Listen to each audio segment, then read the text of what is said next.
H1B వీసాలకు సంబంధించి మొన్న ఒక భయంకరమైనటువంటి భయం వచ్చేసింది. చివరికి అమెరికా నుంచి బయలుదేరినోళ్ళు విమానం దిగిపోయి కూడా వెళ్ళిపోయారు. అట్లాగే ప్రపంచం నలుమూలల నుంచి ఉన్న వాళ్ళందరినీ కూడా ఇమ్మీడియట్గా అమెరికాకు వచ్చేసేయమని చెప్పి బడా కార్పొరేట్ సంస్థలు మెయిల్ ఇస్తే 30,000 రూపాయల టికెట్ 80,000 లక్ష రూపాయలు పెట్టుకుని వెళ్ళినటువంటి వాళ్ళు ఉన్నారు. దానికి కారణం ట్రంప్ తీసుకున్నటువంటి ఎగ్జిక్యూటివ్ ఆర్డర్ ఇమ్మీడియట్గా అమల్లోకి వస్తుంది అన్నట్టు.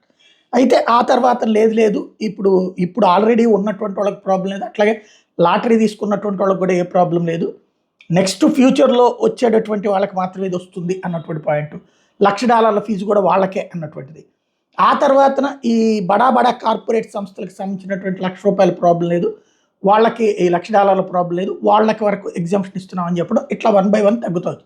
కానీ ఇప్పుడు ఆ లుట్ని మళ్ళీ భయపెట్టేటటువంటి మాట చెప్పుకొస్తున్నాడు. అసలు H1B వీసాల ప్రాసెస్లోనే తేడా ఉంది, వాటిని చాలా వరకు సరి చేస్తాం, చెయ్యబోతున్నాం. ఫైనల్గా 2026కి ఒక 2-3 నెలల్లో అంటే మార్చి ఏప్రిల్ నాటికి దాని మొత్తాన్ని సరిచేసి ఇస్తామంటున్నాడు.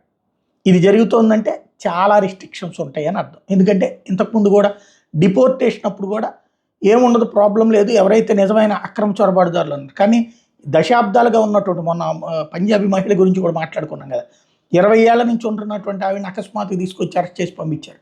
అట్లాగే అక్కడ చదువుకుంటున్న వాళ్ళని కూడా అకస్మాత్తుగా వెనక్కి పంపించినటువంటిది ఉంది.